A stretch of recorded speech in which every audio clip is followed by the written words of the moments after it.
Ara kege Yorùbá swagger lódù. Swagger ni mo fẹ́ bá wọlé o, swagger gidi. Swagger máa kó swagger sẹ́gbẹ́ kan báyìí, ginger sẹ́gbẹ́ kan, kí n kó pọ̀. Kò mọ dé fìlà bí. Kí n lo headworm. Swagger. Swagger TV ni ẹ máa wò. Swagger TV ni ẹ máa wò.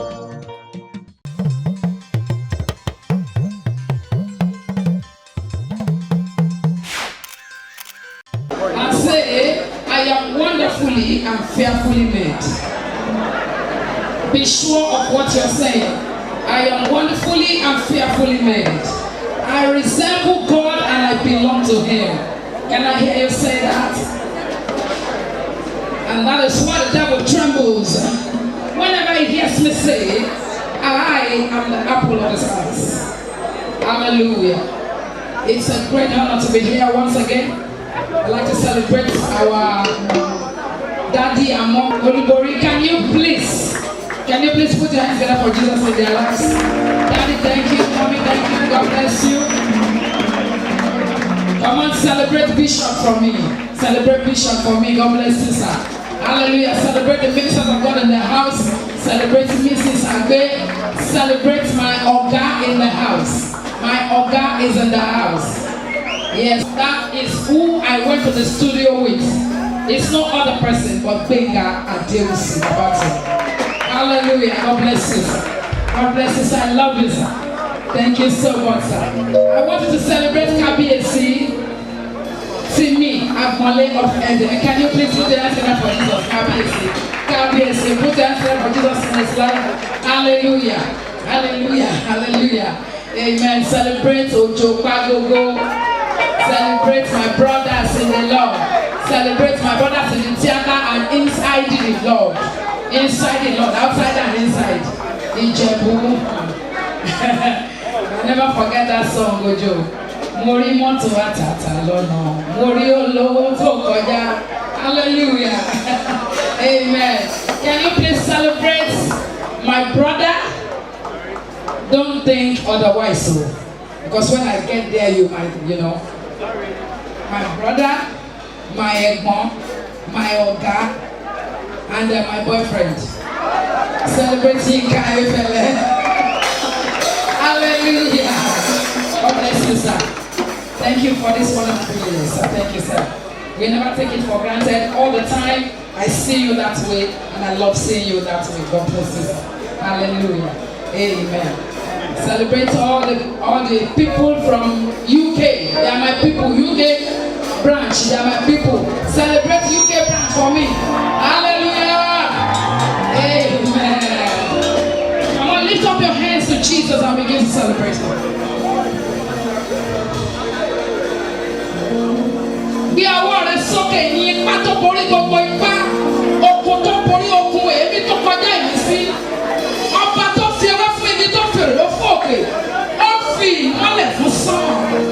Arìbírabata, arabata, arìbítí, àlejò tí ń ṣonílé kárin kése, onílé káyà kájàwó, alábẹ́ náà àṣà sí o, alábẹ́ ilé àṣà gbanigbani lọ́jọ́ ojú ogun lé, ògbé mọ́ rẹ̀ níjà sọmọdà jẹ́ sọmọdọ́sọ, ọ̀pá kan wò kán yẹ jí kan lù kápá.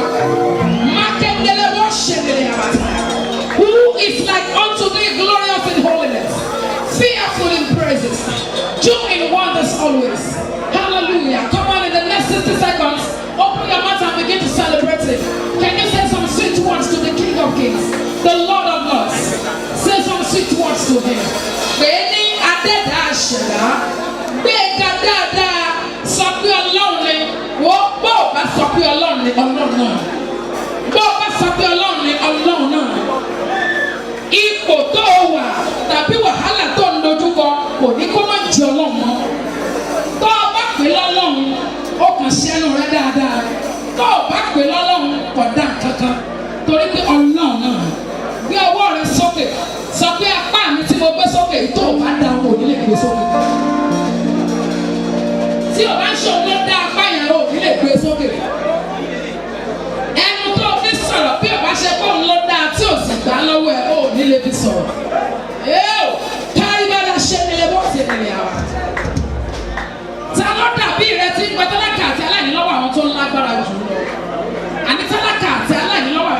ṣe èkó. Pílà àwọn ò ní wọ́ láíláí kẹ́ máa wá gbọ́ kẹ̀kẹ́kẹ́ ká ní kí ló ṣẹlẹ̀ ká láwọn bíríkìlà ọ̀run náà ń ṣiṣẹ́. Kí ló fẹ́ fà á? Ó jókòó sọ́run ó fayé ṣàkótì ìtìsẹ̀. Ẹ má pè é ní Ṣàngìrì làgìrì mọ́ kì í ṣe Ṣàngó ẹ gbàgbé ẹ̀. Kò dìgbà tó bá Ṣàngìrì tó bá làgìrì kó tó ṣe tí ó ṣe. Ẹ má máa pè é ní yàgbó yàjù. Kò dìgbà tó bá fàyà síkó tó bá fàyà síkù kó tó ṣe tó fẹ́ ṣe. Ọba tó jókòó sọ́run tó mọ gbogbo tó ṣẹlẹ̀ láyé àti ọ̀run. Ó ti ń gbẹ̀mí kankan tó dá ọ̀. Kábíyèsí àdìtú àtúndì. Ó ní kọ́kọ́rọ́ ayé lọ́wọ́ náà. Blessed be your holy name forever, Lord. Àwọn tí wò ó lọ́gàngàn ojú wọn ò tí ì dààmú. Torí ẹ̀ ni wọ́n ṣe sọ wípé he is new every morning. Àwọn áńgẹ́lì tí wọ́n rí ojú ẹ̀ lójú kòkòrò ojú wọn ò tí ì dààmú.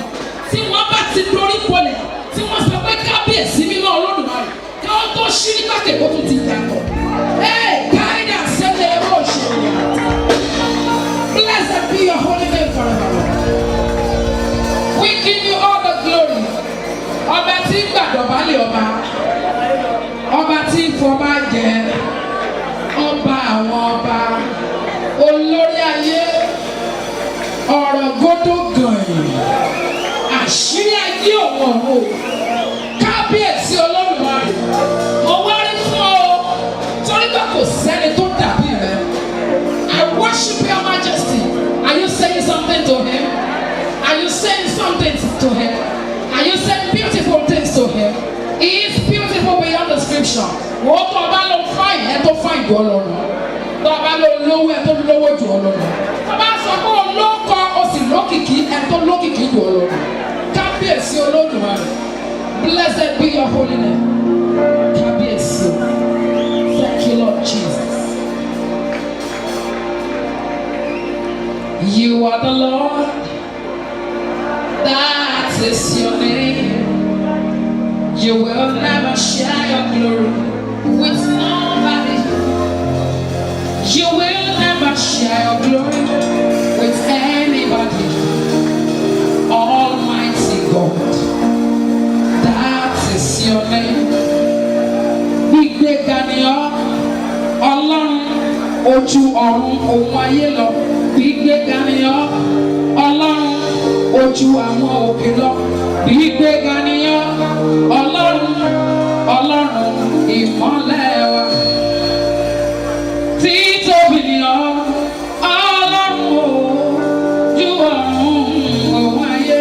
Títóbi ni ọ́, Ọlọ́run ojú àwọn òkè lọ. Títóbi ni ọ́, Ọlọ́run, Ọlọ́run ìmọ́lẹ̀ wa. Ṣé wọn náà ń wá orúkọ àti orin kan fún ọ? Mo ti wà mí ó ti rí.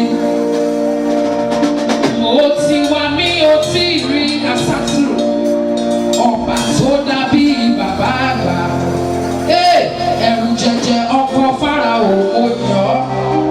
Èmi ti wà mí ó ti rí o. Òkun pupa níwájú òkun Fáráò lẹ́yìn. Òkun tó ń bọ̀ lẹ́yìn. Ó ń dẹ́rù bà ará iwájú tó ń lọ. Ìgbà tára iwájú débi òkun pupa wọ́n bẹ̀rù ṣùgbọ́n Ọlọ́run ó ní kí Mósè nà ọ̀pá. Òkun wá dìyàn gbẹ́ ilẹ̀ fọ́mọ Ísírẹ́lì láti kọjá. Òkun tó ń bọ̀ lẹ́yìn wọ́n ṣubú sínú ìyẹ̀pẹ̀ tó ti wá padà dómi. Ta ló dàbí rẹ o? Ta ló dàbí rẹ o? Ayé ayé o, nínú gbogbo alágbára ayé. Ta ló dàbí rẹ, Olúwa? Ta ló dàbí rẹ o? Ta ló dàbí rẹ o?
Oh,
ẹni ṣe ọ̀rọ̀ tí ń fọ̀rọ̀ ṣe yánu kábíyèsí o kábíyèsí o. Blessed be your holy name. Thank you, Lord Jesus. Kaida sendele gere yaba shanda mahu sendele bo shedele gere. Glorious. You are glorious. Demons tremble at your presence.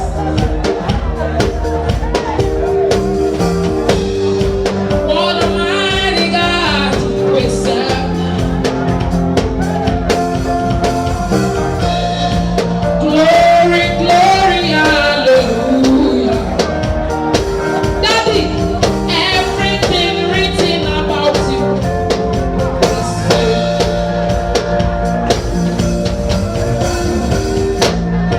Demons tremble at your presence. What a mighty God we serve. Tule, tule, tule, what a mighty God we serve. Glory, glory, hallelujah.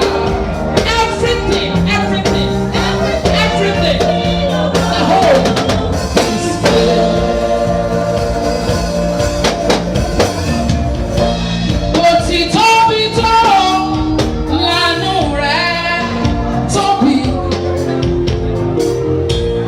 Ó ti tóbi sá o, òdodo rẹ̀ ẹ̀ tóbi o. Ó tóbi tìfẹ́tìfẹ́, ìwọ ló ní májẹ̀mú tí kì í yẹ̀ o. Àrò ńlá tó ń gbọ́ jíjẹ mímu, ayé gbogbo aláyé lè tán o. Ọgbọ́n tó kọjá o, ìyá ayé kan.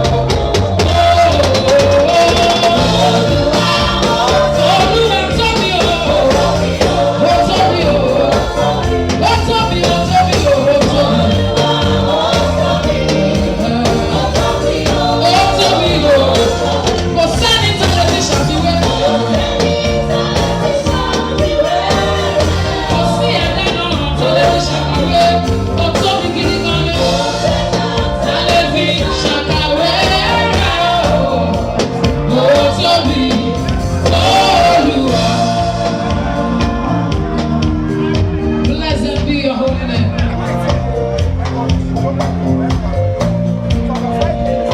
You have done a lot in our lives.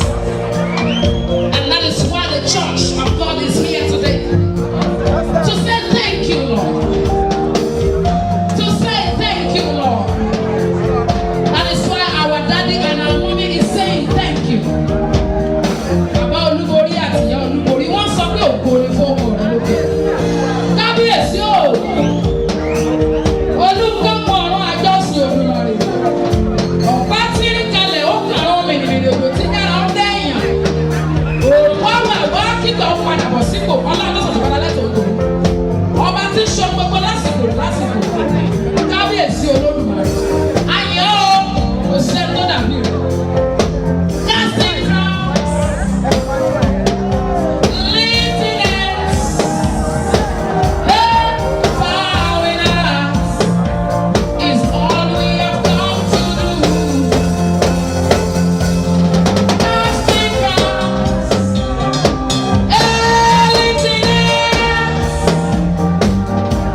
bowing hearts is all we've come to do.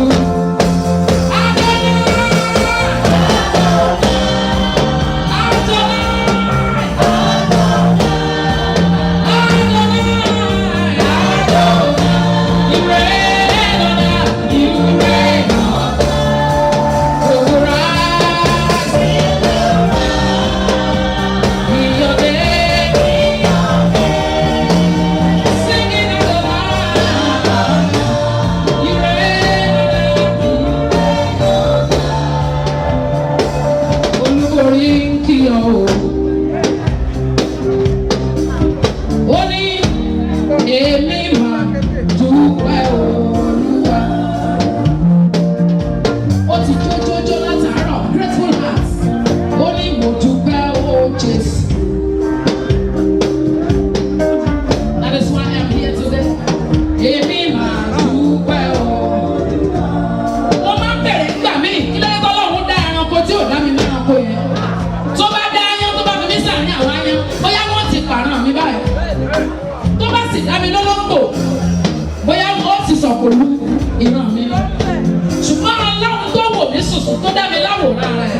mo gbé fún un. Tani mi tó wà mindful of me ọlọ́run. Bákan náà ni ìwọ náà sọ. Ǹjẹ́ mọ̀ pé tó o bá náwó rẹ sókè tó o bá yin lọ́run rárá ọkàn rẹ sọ pé mo dúpẹ́. Ǹjẹ́ mọ̀ pé ìṣẹ̀dá rẹ sọ pé mo dúpẹ́. Torí pé ìṣẹ̀dá rẹ gan mọ ọlọ́run jùlọ máa ń fún ààrẹ lọ. Wọ́n máa kó ṣoore fún ọ. Kábíyèsí Olódùmarè. Thank you Lord. Èmi máa dúpẹ́ o dúpẹ́. Torí ẹ̀ ni mo ṣe wá bá màmá mi kọrin yìí wípé láti lóyún títí tọmọ ọwọ́ o. Ìgbà tó wà lọ́wọ́ àwọn ọ̀tá gbà ẹ́ pé ikú òde pa ẹ́. Ọ̀rá kòrò délé olókè àwọn tí ò fẹ́ kó o wáyé rárá. Bàbá o ṣọ́ mi, òré rẹ̀ yìí o, màlákàwé. Láti àkòrò títí dàmọ́ ìrìnsẹ̀ dání, òun ló ṣọ́ ẹ o. Títí tẹ̀ fi wá dàgbà lágbà o. Báyọ̀ wá o. Ìgbà tí mo rò ó, iṣẹ́ ìyanu rẹ̀ láyé mi. Mo wá rí pé ìgbà tí mo rò ó, iṣẹ́ ìyanu rẹ̀ láyé mi. Mo rí pé ọ̀gá, mo rí pé ọ̀gá. Ìgbà tí mo rò ó,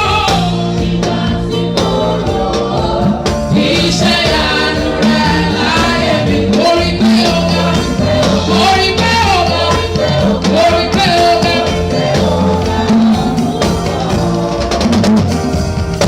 Ó ṣé Ọlọ́run, ìwọ ló jẹ́ kéwu ayé kó fò mí dá. Ìyà tó jẹ mí, ó jẹ́ kó jẹ mí gbé o, bàbá o ṣé. Àpọ̀mọ̀mọ́wẹ̀yìn, olùṣègùn fún ni, Ọlọ́run ìwọ ni. Ìwọ ló gbé mi lọ́wọ́, ènìyàn lè ṣe yóò àfiwọ́. Àbí olùborí sọ́kọ̀ yẹn, ó gbé mi sókè gbogbo báwa. Oṣù àrẹ́rẹ́ bàbá rẹ̀.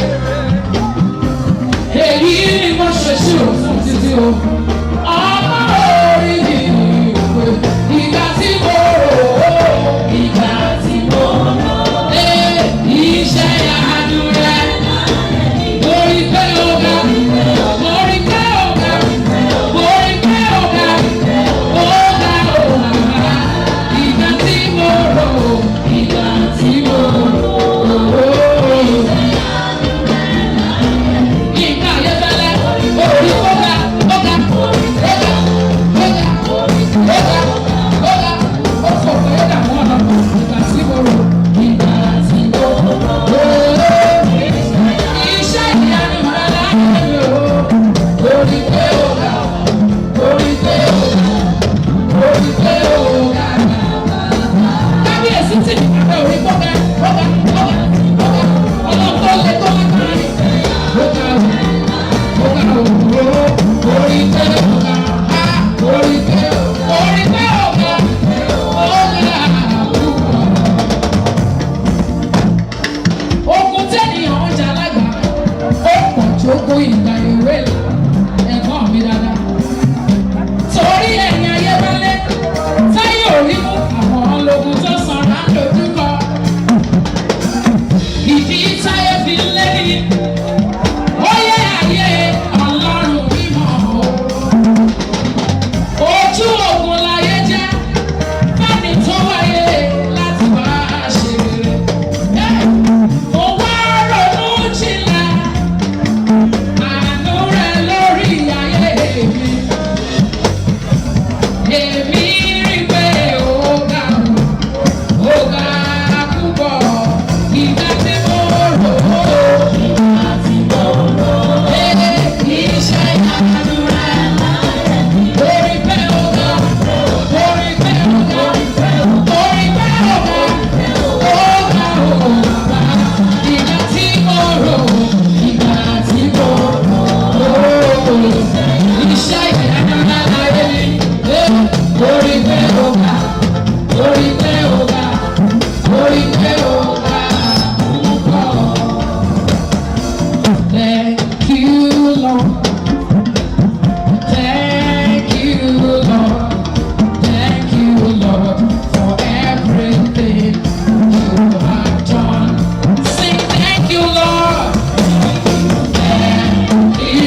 ayọ̀ sí kọrin kọrin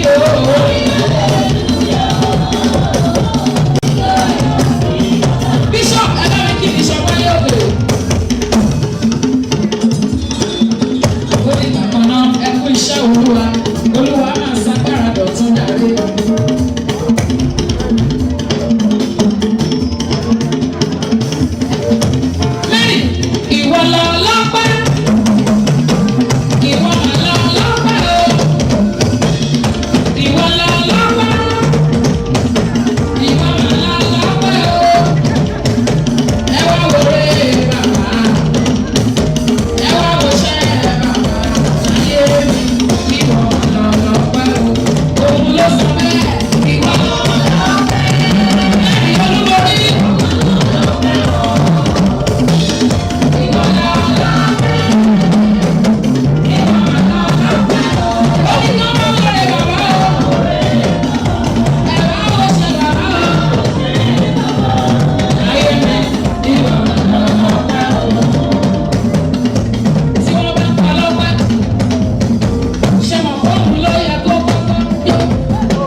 Wọ́n tọ́jú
airport wọ́n tọ́jú mi dáadáa ọmọ olúborí dáadáa ni asọ́mà tọ́lọ́run lálọ́lá ọkọ̀ ìyàwó ẹ̀ ló dára bí èmi kó láìkí spirit ẹ̀ kọrin bóyá Fúnkẹ́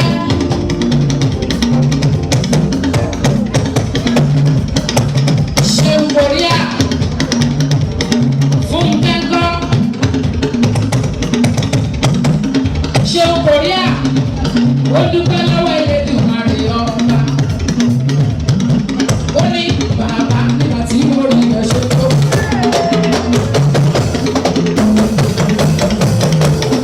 Bàbá nígbà tí mo rí ẹ̀ ṣe tó. Bàbá nígbà tí mo rí ẹ̀ ṣe tó. Ó wá sọ pé ọ̀rọ̀ ẹ̀ ló rẹ̀ lọ. Bàbá o. Bàbá nígbà tí mo rí ẹ̀ ṣe tó. Nígbà tí mo rí bàbá nígbà tí mo rí ẹ̀ ṣe tó. Ṣeun Korea. Bàbá nígbà tí mo rí ẹ̀ ṣe tó. Ó wá sọ pé ọ̀rọ̀ ẹ̀ ló rẹ̀ lọ. Ìrọ̀tọ́ aṣọ ni bí wọ́n ti gbàgbé o. Ṣùgbọ́n Ọlọ́run ni ò jẹ́ rárá. Ìrọ̀tọ́ lórí wa ti nà sọ. Àwa sọ pé ọ̀pọ̀ olóyè rẹ̀. Bàbá nígbà tí mo rí ṣeun Fúnkẹ́ kàrókàró. Ìwé ìsìnkẹ́lì inú mi lé. Ìwé ìsìnkẹ́lì inú mi lé. Sọ̀rọ̀ mi lé. Èkúkọ̀ tó ti kẹ́rẹ́ sí lè sọ̀rọ̀ mi lẹ́yìn.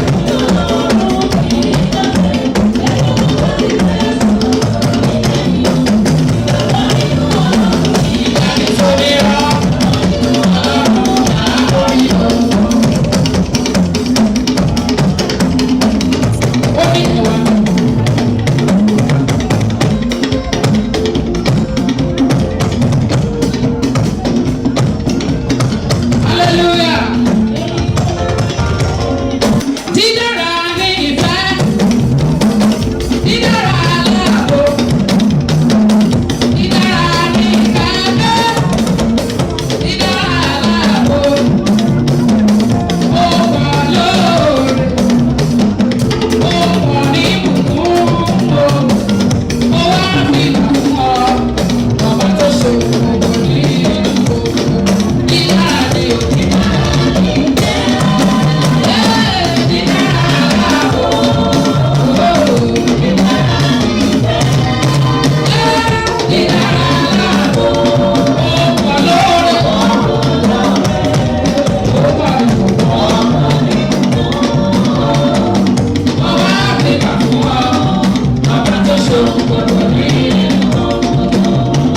Nínú ọ̀pọ̀ ìfẹ́ ló rà kó bèrè, orí ọ̀fẹ́ rẹ̀ òun ló jẹ, ìbùkún rẹ̀ tó mọ̀ Ọlọ́run ló jẹ́ kí Mary ó mọ̀.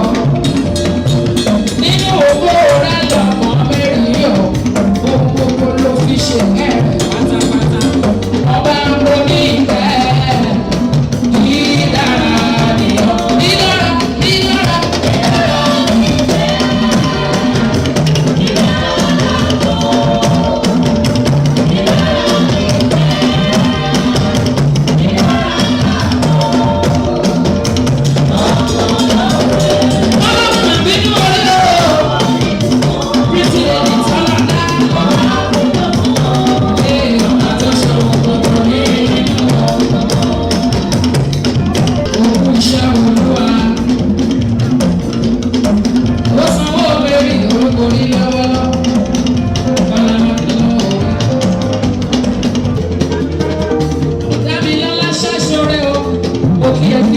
Iṣẹ́ Olúwa. Olúwa Dámilọ́lá, ọmọ ṣáṣe oore, òkú iṣẹ́ Olúwa. Dámilọ́lá, pé bá mi ní Jésù yìí kò máa bomi. Ẹ̀mọ̀ bá mi ní Jésù máa kò máa bomi. Nígbà tí ayé ẹ̀ṣọ́ tó ń gbà. Mo máa sọ rẹ bí ti Jésù yìí o. Ẹ wá bá mi ní.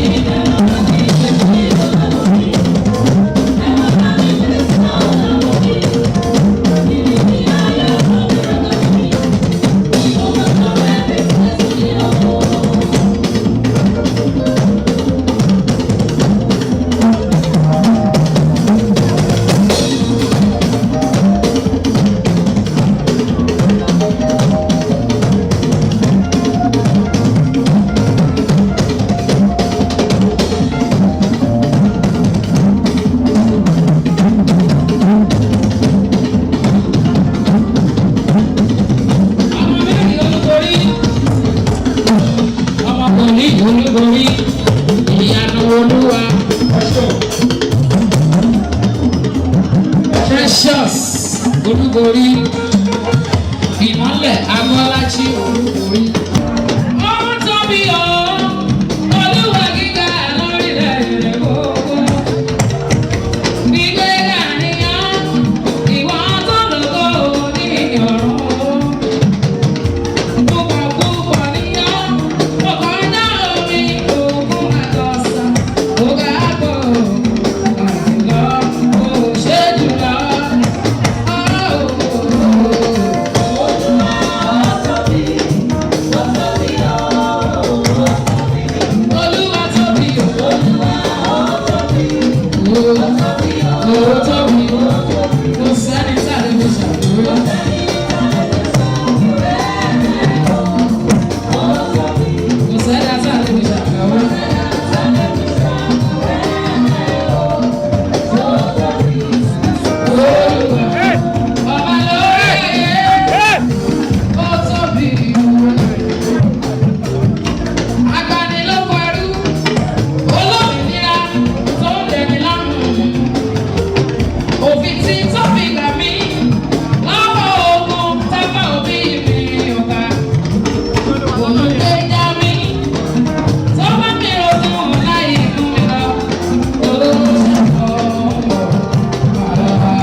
Ìyá òkìkí Jésù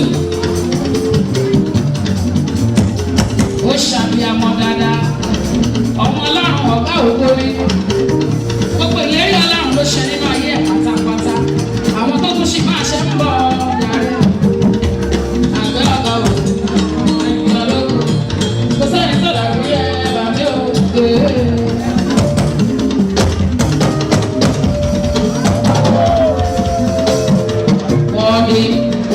Worthy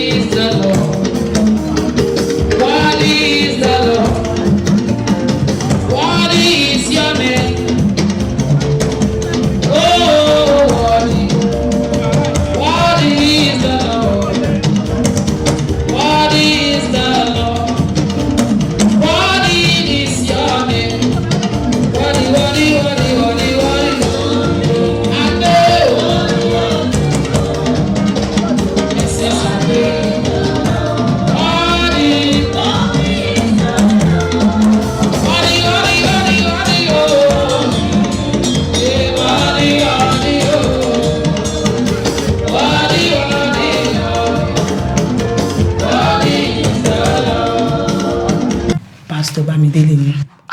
Wọ́n ní ilé ìjọsìn ńlá gidi gan ni. Bẹ́ẹ̀ ṣe wá rí nísìn gbogbo ilé ìjọsìn yẹn ti túká. Bọ́n ṣe ń kúrò nínú ìṣòro kan báyìí náà ń bọ̀ sínú mi. Ṣọ́ọ̀ṣì tú. Bẹ́ẹ̀ ni bàbá. Atẹ́gùn òjò ló tú ni. Hey.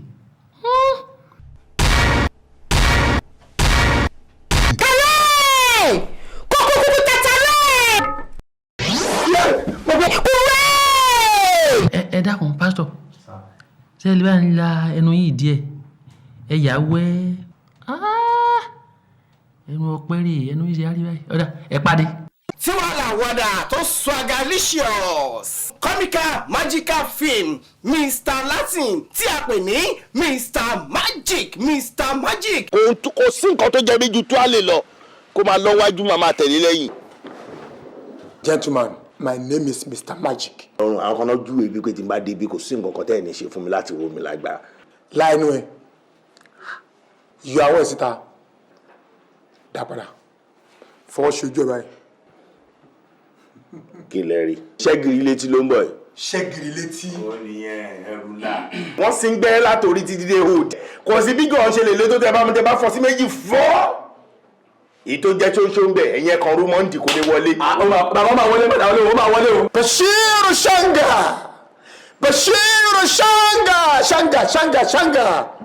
Fọwọ́ kan ọmọṣẹ́. Fọwọ́ kan ṣẹ́gun.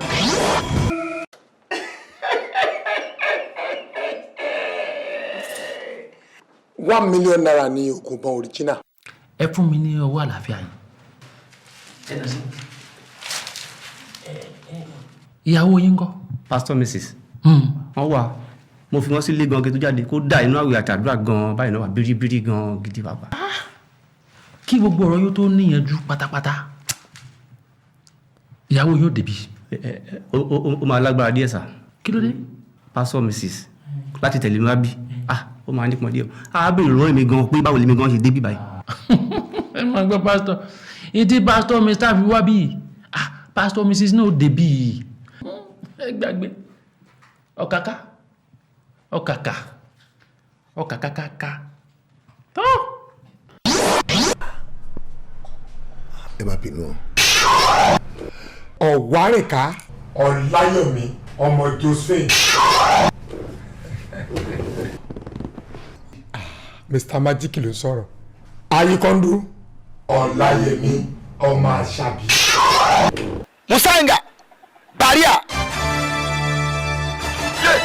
Musanga Baria Ẹ̀bà Ògúnfe ẹ̀fọ́. Jẹun. Mo gbé o. Jẹun. Ẹ jẹ́ kí ni. Musanga Baria. Kí leléyìí? Kí ló wà nú ẹ̀? Ẹni parada.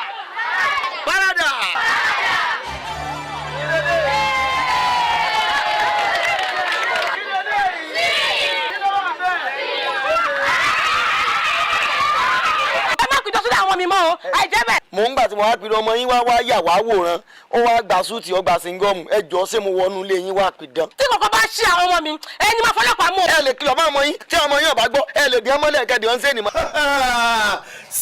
Sọ́yẹ̀rì lẹ́rìn wò bí ìran yẹn nínú sinimá wa tuntun Mr. Magic àwa ló ní swagger.